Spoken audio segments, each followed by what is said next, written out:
Quinn Mecham, many of you may know him. He's an associate professor of political science here at BYU. And of course, at the Kennedy Center is our coordinator for the Middle East Studies Arabic program. Joined the political science here at BYU in 2013, previously teaching at Middlebury College and at George Washington University. He's been an Academy Scholar at Harvard University, a Franklin Fellow in Policy Planning at the U.S. Department of State. He earned his master's and PhD degrees from Stanford University in political science.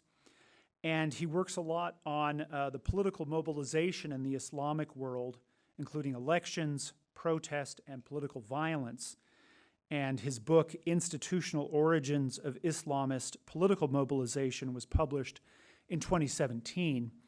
But I have to say, from my perspective, the most impressive part of his resume is his bachelor's degree in comparative literature, right, which he had here at BYU and was my student for part of that, which shows either that, I'm a great teacher, can take credit for great things, or people with great minds can overcome any obstacle, right? But anyway, we're very grateful to have Professor Mecham here. And so please join me in virtually welcoming him to this lecture series. Quinn.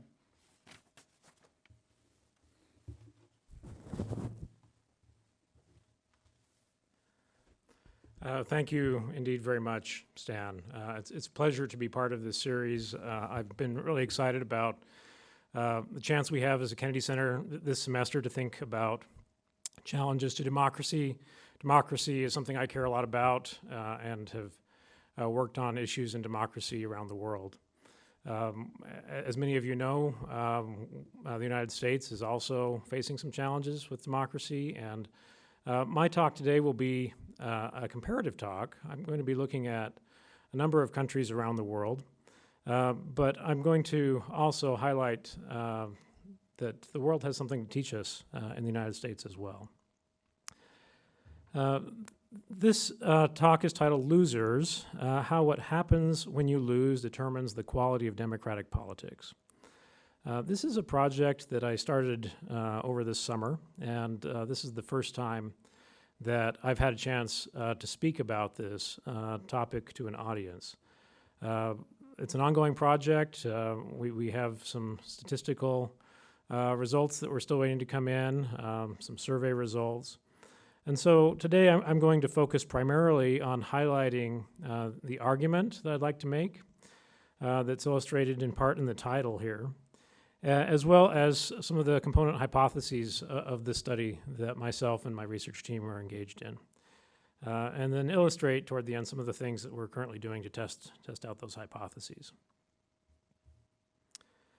I'd like to start in Venezuela, take you back a few years. Venezuela has been a democracy for some time, but if you look at think tanks that score political freedom or civil liberties in Venezuela, Venezuela has taken a very dramatic turn away from democracy.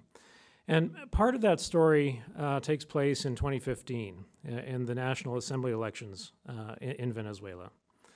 In the National Assembly elections, and you can see on this slide a picture of the National Assembly, it turned into a contest in 2015 between the United Socialist Party in Venezuela, who is supported by the Venezuelan president Nicolas Maduro, who's up here on the left side of the screen. But he was facing a tough time in 2015. A couple of things had gone wrong. There was very high economic inflation in the year prior to that. There were issues of political repression. One of the key opposition leaders, Leopoldo Lopez, was in prison. And so he wasn't that anxious about the results of this election. But because of democratic institutions in Venezuela, we did have institutions that gave people some confidence in terms of being able to run for office and to anticipate that their votes might be counted. The Democratic Unity Roundtable, which was a coalition of opposition groups, won that election. They beat the socialists out of power, and the socialists lost the assembly for the first time in 16 years. The seat count was quite dramatic. It was 112 seats to 55 seats. But the story gets interesting from there. Just a week later, President Maduro and his outgoing assembly that had just been voted out decided to change the rules, and they gave all meaningful legislative power to a brand new assembly that they created called a National Communal Parliament. Later on, President Maduro had to get reelected himself. The opposition boycotted it because electoral rules had declined. And the National Assembly then, which was run by the opposition, then chose to recognize the leader here on the right side of the screen, Juan Guaido, as the president of Venezuela, arguing that according to the Venezuelan constitution, Maduro was elected fraudulently and there was no sitting president of Venezuela. And since then, the world has been very divided on which of these two figures they should recognize as the legitimate head of Venezuela.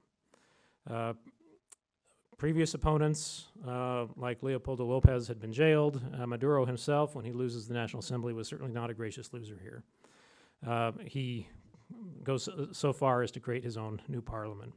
And Venezuela, I think, is an extreme case of what happens when incumbents won't accept a loss. There's an old comic strip some of you may be familiar with by Bill Watterson called Calvin and Hobbes, and it deals with some interesting social commentary. One of the ongoing themes in that comic strip was that Calvin, the young boy in this comic, plays a game that he calls Calvin Ball. You can see here that as soon as he gets the Calvin Ball, he gets to set the rules. Everybody else gets to go in slow motion in this comic strip. And the logic of Calvin Ball is essentially that at any moment, when the person with the ball chooses to change the rules, they can change the rules. This will enable them to prevent any loss on their part. And so Calvin loves playing Calvin Ball because it's a game that he can always win. And one way of thinking a little bit about what happened in Venezuela in 2015 was that Nicolas Maduro and his party had been reading Bill Watterson and decided to play Calvin Ball, that when the rules don't work for you, you change the rules, you create a new parliament, and you move on. There are two components to the argument that I'll be presenting today.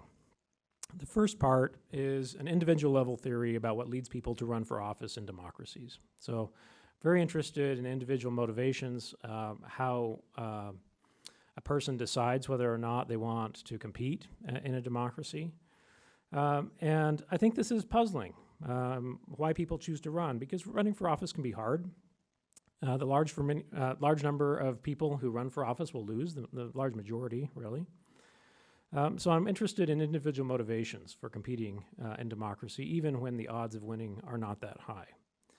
The second part of my story today will be about the institutional arrangements that lead people to run for office, even if they know that they're likely to lose. What kind of institutions would create the right incentives for people who are likely to lose to continue to participate in democratic politics and run for office?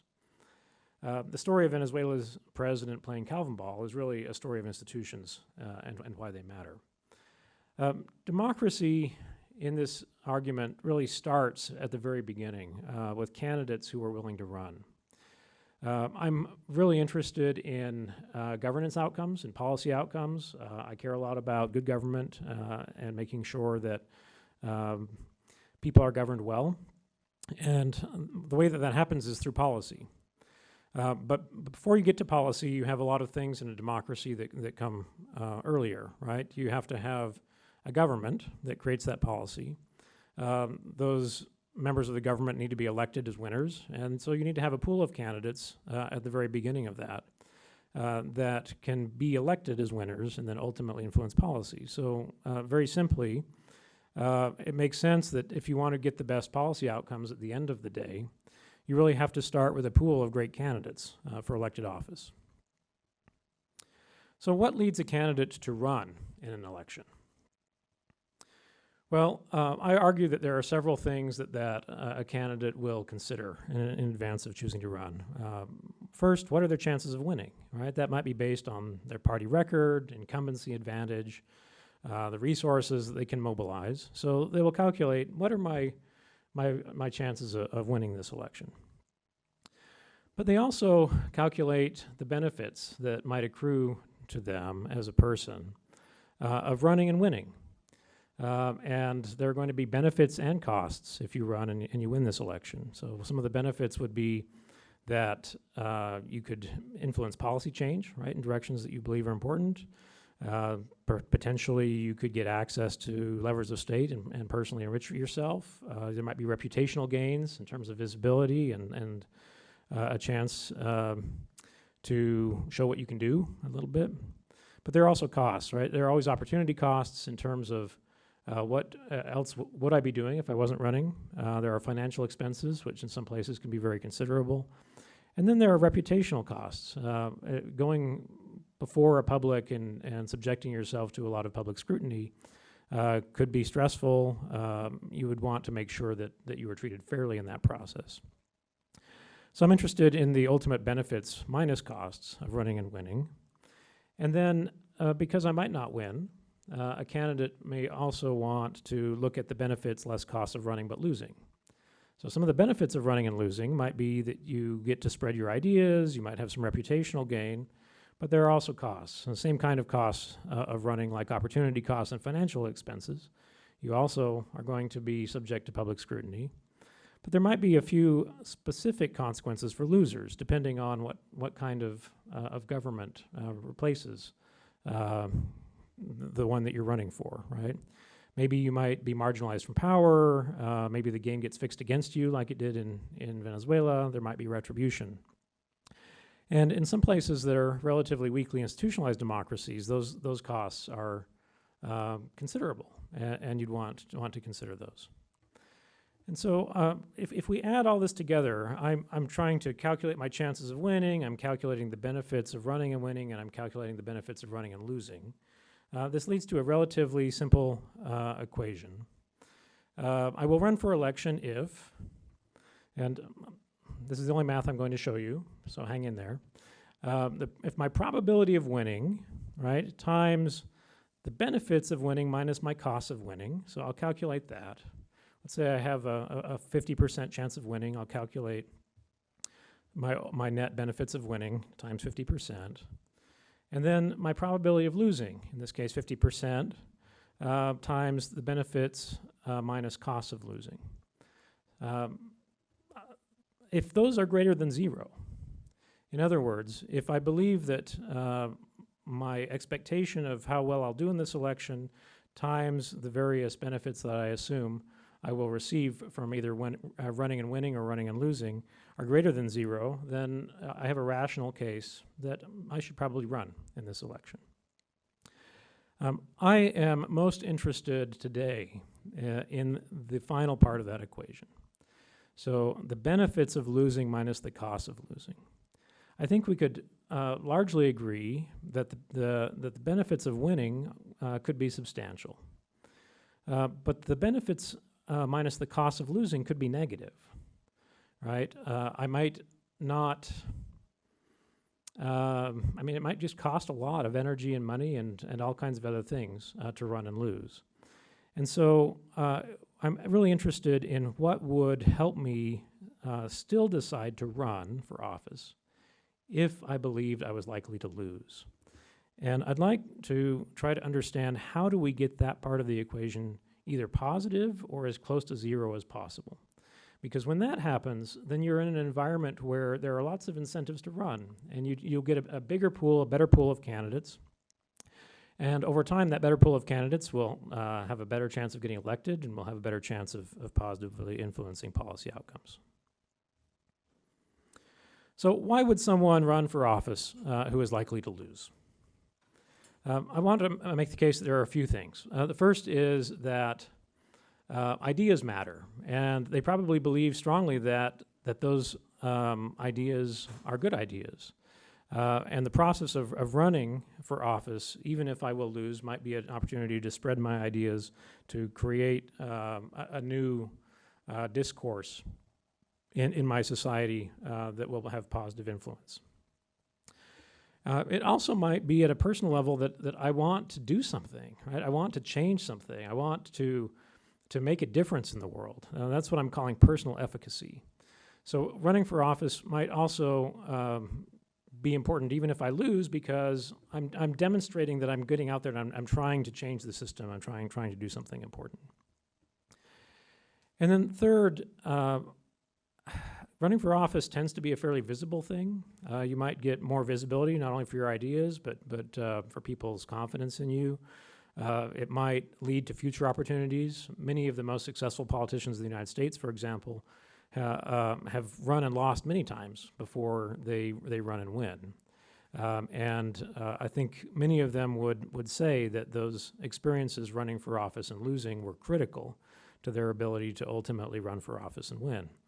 And so there's a possibility here that even if I know I'm going to lose, right, and here at BYU we live in a place where a Democrat hasn't actually won elected office for quite some time, but Democrats still show up, right, and they run for seats. And I might be able to make the case then that this ability to influence through ideas, to create some personal efficacy, and to improve my visibility for future opportunities might make a difference, right, even if I'm likely to lose. But remember that there are also significant costs here, right, particularly in places with weak democratic institutions. So anticipated gains from running and losing could be positive. That part of the equation that I just showed you could be positive when we consider a few scenarios. One is when obstacles are low. When financial and opportunity costs are manageable, when the media is professionalized, and I believe that I will get fair treatment by the media, when candidates are protected by the rule of law, that some people are not treated differently under the law than others. So if obstacles are low, that's a good sign. And sometimes if benefits are high, right, if the media is again highly professionalized, that means that my ideas are more likely to make it out into the system. It gives me more confidence that my idea influence could be meaningful. If, again, I believe that candidates will receive equal treatment, that there will be fair rules to the competition, then that also enables my personal efficacy. I believe that I will have a better chance of making a personal difference. And if running puts candidates in a better position for future office, because the game will start up again at some time. And I will have future opportunities, and this is not a one shot, but that this is an ongoing process, then I might believe that this will lead to future opportunities. So when obstacles are low, but benefits are high, we could imagine that people would choose to run and lose and still see positive benefits from that. But in some places around the world, losing an election is extremely costly, right? Just 3 recent examples. Just this past month, Alexei Navalny, the most important opposition figure in Russia, quite a charismatic figure who's mobilized a lot of the opposition media and has been an opposition politician and lost against Vladimir Putin's party, was poisoned with Novichok.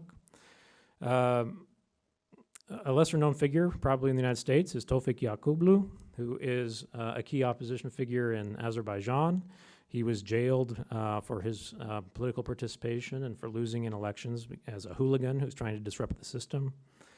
And then a different kind of case would be in Bolivia. Evo Morales, the previous president of Bolivia, ran for office. The electoral results were disputed. And he was essentially forced into exile for having lost that election, and that created new challenges for him. So it's not just that I might be spending money right on this. I might actually be facing very serious personal consequences in some countries around the world that have weakly institutionalized democracies. I want to tell a comparative story here, one that I get really excited about. and the one that's a little bit less exciting for me, and that is the comparison between two presidential elections in Malawi versus in Kenya. These countries are not too far from each other. They're both former British colonies in southeastern Africa. And what makes them interesting to me is these are the only two presidential elections in Africa where a presidential election has been annulled by the Supreme Court. And that happened in both of these elections. The short story in Malawi is that President Mutharika, who's pictured here on the left with a couple of judges, ended up, he and his party, they ended up tampering with an election in May 2019. It took a while for that to get through the system, but it ultimately made it to the Supreme Court, and the Supreme Court of Malawi said this election was tampered with, it needs to be rerun. And so it was rerun this year. It was rerun in June, on June 23rd. And he lost. He actually lost that rerun of the election. But he wanted to make a statement, and so he started to pressure the judges who would ultimately have to rule on that election and tried to force some of them into retirement. To the credit of Malawi's judicial class, hundreds of lawyers in Malawi came out into the streets and protested. There was a unified opposition to the president from the judiciary, and ultimately he was forced to step down, and his opponent is now president of Malawi. A similar thing happened in 2017 in Kenya, at the beginning of this story anyway, where President Uhuru Kenyatta was declared the winner of an election in 2017. His opponent, Raila Odinga, felt like there was not sufficient ability to verify those results. There seemed to be someone was hiding something, challenged it before the courts. The courts ruled that the election had to be rerun. And ultimately the election was rerun, but in the process between the first election and the second election, President Kenyatta really interfered with the Electoral Commission, with the judges, in ways that ultimately the opposition candidate felt like it was just not going to be a free and fair election. So President Kenyatta is still in that job. This showcases to me the importance of the independence of institutions and institutions that can help to guarantee those kinds of environments where individuals will run even if they're going to lose. So getting the right institutions in place is really the key to a good loss. And I have highlighted three clusters of institutions that I think are most critical for the good loss. Institution cluster one is a set of institutions that enable a marketplace of ideas to genuinely flourish. And I'll walk through that in a moment. Institution cluster two are institutions that effectively distribute opportunities for political power. And finally, institution cluster three, institutions that guarantee accountability and the rule of law. It's comparatively rare in the world to find democracies that do really well in all three of these areas. And even a democracy like the one that I live in the United States has its own challenges here in all three of these areas. But I want to link these institutions back to the logic of why I would choose to run even if I might lose. And the main argument I'm going to be making here is that the signals I get from my institutions, those are the signals that help me decide whether or not my costs of running and losing are going to be severely negative, right, or manageable. So the right institutions create an effective marketplace of ideas for a few reasons. I've already highlighted the importance of a free and professional press. But this is critical for me as someone who runs in an election to understand that I will be treated fairly, my ideas will be heard, right? That I will not be slandered in ways that can't be fact-checked and verified by a press.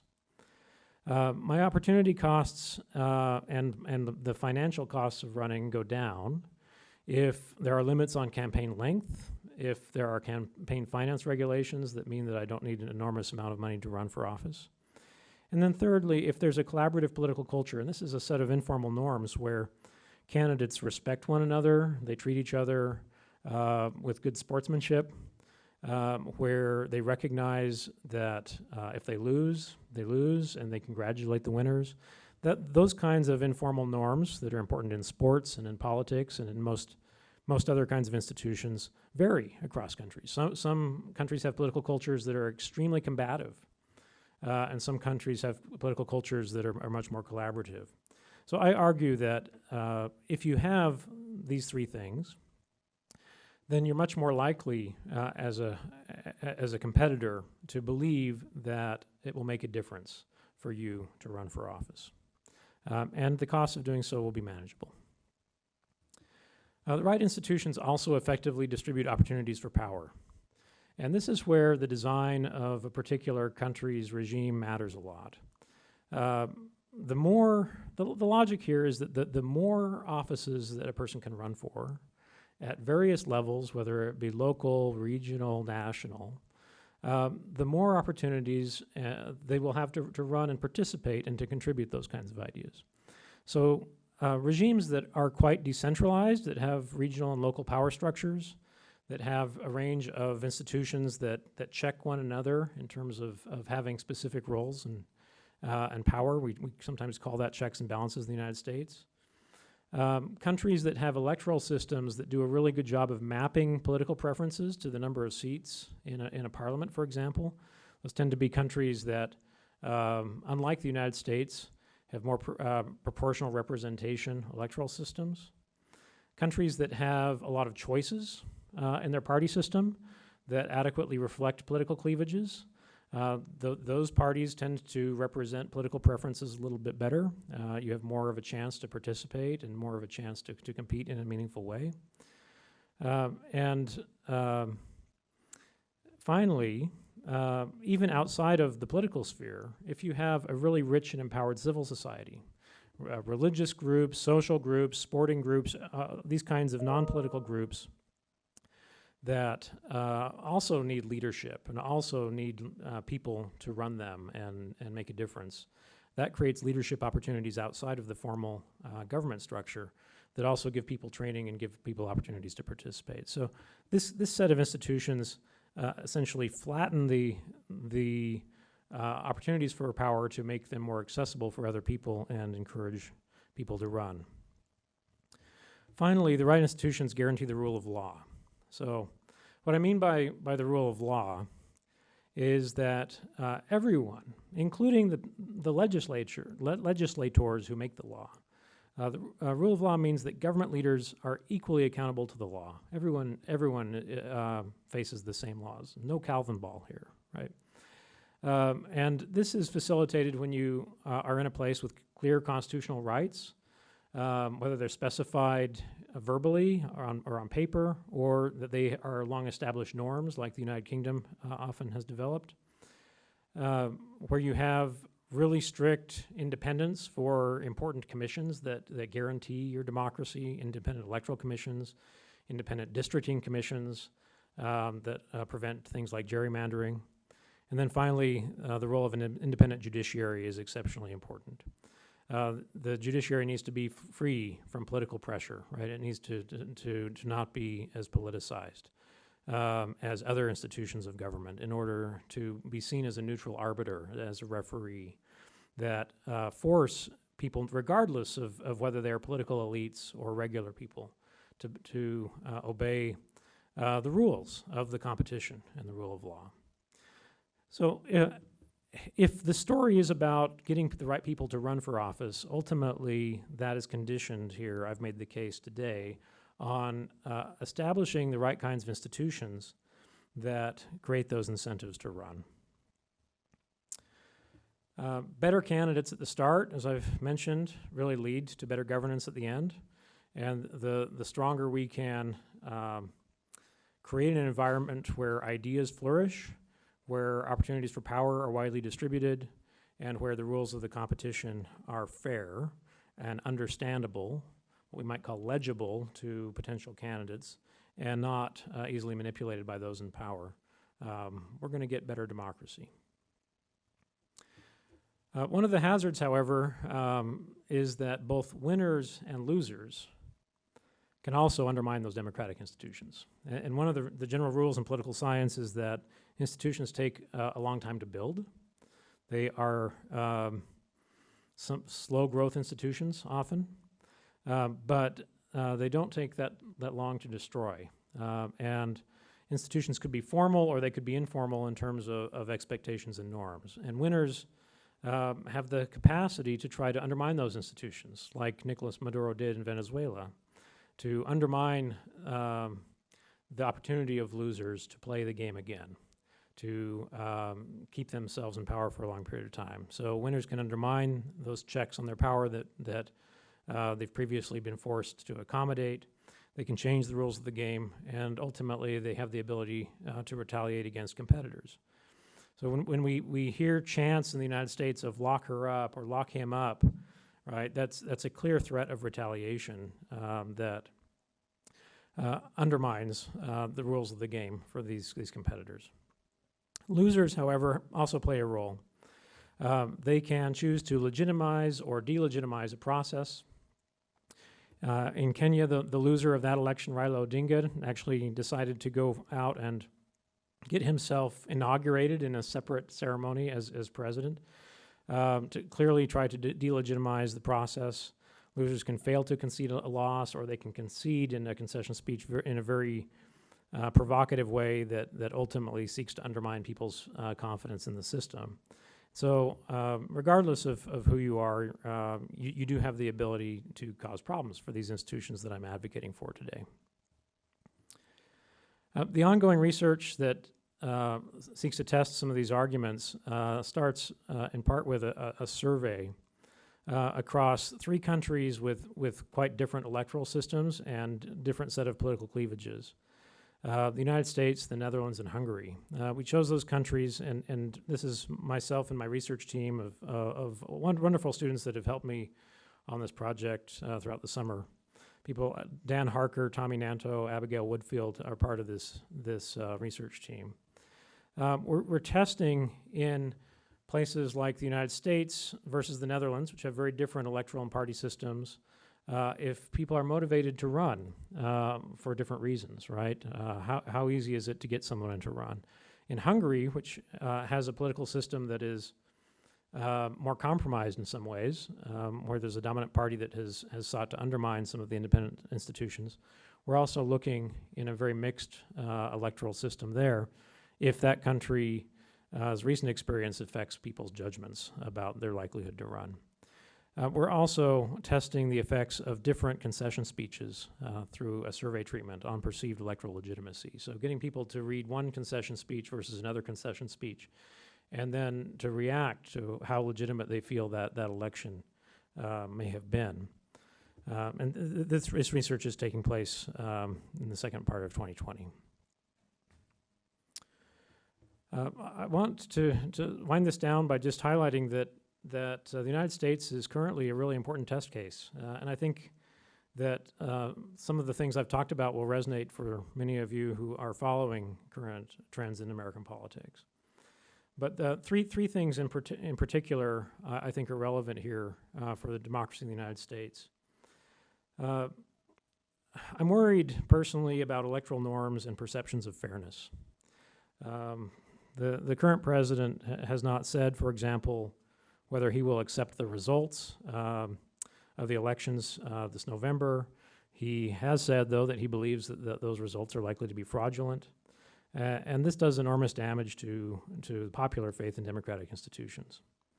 I have concerns about informal norms of fairness and the rules when it comes to things like the selection of Supreme Court justices, something that's very active and going on this week. I worry about winner-take-all mentality. I worry about political independence of the judiciary in the United States. And the United States does have a very vibrant democracy at many levels. At the national level, however, it's become so expensive to run for office, and campaigns are sometimes begin for the House of Representatives. They begin as soon as you win the last election. That the obstacles for many people to run, particularly if they think they're going to lose, are extremely high. Much of media in the United States, the way we've consumed it through social media, has moved very far away from professional norms of covering the whole story, and much commercial journalism has moved away from being committed to only reporting things that are verifiably true. And those things, I believe, are eroding some of the incentives that I believe are so important to creating good governance and a vibrant democracy. I'll just finish up by saying that if you're listening to this and wondering, what can I do? I believe there are things you can do. There are lots of things you can do to strengthen your democracy. Sometimes they're by word, sometimes they're by deed. But it's really critical to defend the independence of institutions that guarantee a fair playing field, regardless of your political party and your political ideology. That when your party's in power, you need to be a voice of reason and to keep the winners of an election, for example, from changing the rules of the game in a way that disadvantage future losers. It will come back to bite you in many ways. That's partly been the story of the last decade of Supreme Court nominations in the United States.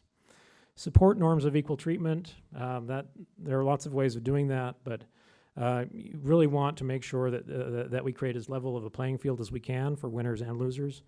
Demand professionalism in your media, and that starts with demanding professionalism in what you read, right? And reading only the best media. And by professionalism, I mean media that looks at all sides of the story and that really works hard to tell the truth in all cases, regardless of how many clicks it will get and how popular the headline might be. And then finally, I want to give you a final thought, which is that running for office is not just about winning. Running for office is about contributing meaningful ideas to the public discussion, to demonstrating a commitment to high standards of truth and morality, to ultimately enriching the democracy of which you're a part. So for the sake of your democracy, just get comfortable with being a loser, but be active in shaping the norms and institutions of the democracy that you call home. I encourage you to run for office eagerly and actively and lose. Thank you. Thanks very much, Professor Mecham. Really enjoyed that discussion. Hopefully, we had couple of small technical issues that hopefully got worked out. Now, for the Q&A, because of some of those technical issues, what we're going to do is just try to run it through the chat function on Zoom. So if you have a question, please write it in the chat, and then we will, I'll pass it along here to Professor Mecham there. Now, I do have to say that he has a class at 1 o'clock, so we'll only be able to go here for about 10 minutes before he'll have to leave. So, please.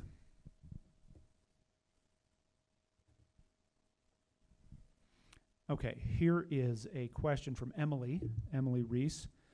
Your presentation reminds me of Why Nations Fail by Darren Acemoglu and James Robinson. A major theme is of inclusive versus extractive nation states. The institutions that you bring up make sense, but how do you implement them in nation states with previously corrupt regimes? That's a great question. You're citing a book that I get a lot out of and really enjoy as well. So thank you for bringing that up. Corruption is one of the greatest challenges to overcome in international politics. It creates a vicious cycle that leads countries to people at all levels in those countries to have incentives to not play fair. Right? The logic of a corrupt society is one in which my colleague is not going to play fair, and therefore, if I play fair, if I abide by the rules, then I will automatically lose, right? Because I can't compete on this unequal playing field. So you're really, Emily, you're really getting at the very heart of why these institutions matter so much. There are, of course, opportunities to do things, particularly when you have a voice and you have leadership. So there are countries that have become less corrupt over time because of a diligent focus on corruption issues from the top. There are countries that have become less corrupt over time by a commitment to morality and norms of equity and fairness at the bottom that has begun to spread. But there's no easy answer to your question. And I would say that as a political scientist, looking at societies where none of these things are really in place because they've been destroyed or they've never really been built over time, that it's going to be an uphill battle. And it's going to be something that in the United States, we need to provide a really positive role model on in the world, because a lot of people pay attention to the signals that we send. And I worry that we've faded from that over time. Thank you, Professor Mecham.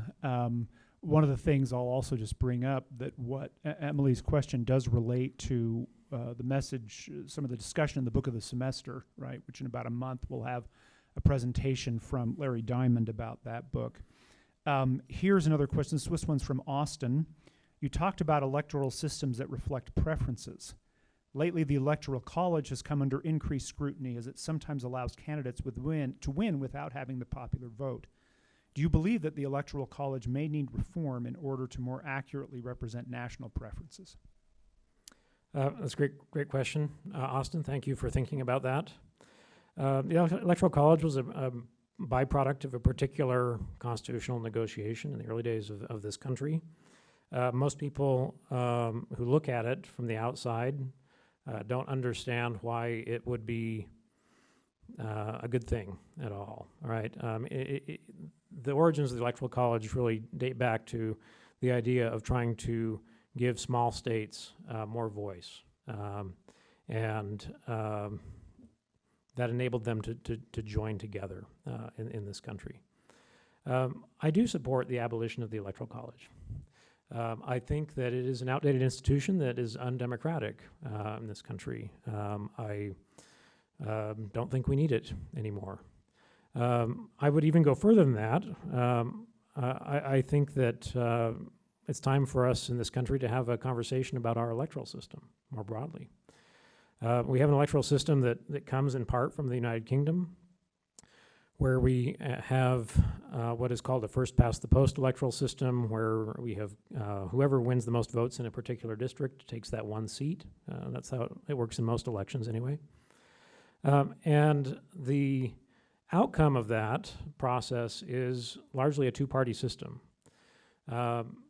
Countries that have a different type of electoral system, usually known as more proportional representation systems, where the percentage of voters for a particular party get that many seats in the parliament, are generally thought of as having a more democratic parliament. Those parliaments are not necessarily always more functional, because they could be quite fragmented. But a two-party system works quite well when you have one major political cleavage. Well, maybe it might be a left-to-right economic cleavage in a place like the United States, for example. But I think our politics in this country and in many other countries has become much more complex than that people vote on more dimensions than just a left-right dimension. And that having a system where we have more parties that better represent voter preferences, I think could be a positive step. I'm not optimistic that change will happen anytime in the United States. There's not momentum behind it. I think it would require a great deal of education across all levels in the country for there to be momentum around it. But we do benefit a lot from looking at other countries and their experiences, and the kinds of political cleavages that show up in their parliaments are often much richer if they have a different electoral system. Thank you very much, Professor Mecham. Maybe we can conclude, because we're almost time for you to head to your class, include with this question from Elise. How can I access or view your research when it is complete? Oh, that's a great question. Well, we'll publish it. If this is the kind of thing that you're interested in, I anticipate that over the course of 2020 and 2021, we'll have a number of papers coming out and that are either working papers or presented at conferences, and just contact me at least. I'm happy to share. Thank you very much. Again, Professor Mecham, for your presentation. I'm sure that we would have a vigorous round of applause here in the room if our audience were not virtual but in person. Really a terrific presentation, given us a lot to consider and think about when we think about democratic governance. Thank you again. Thank you again.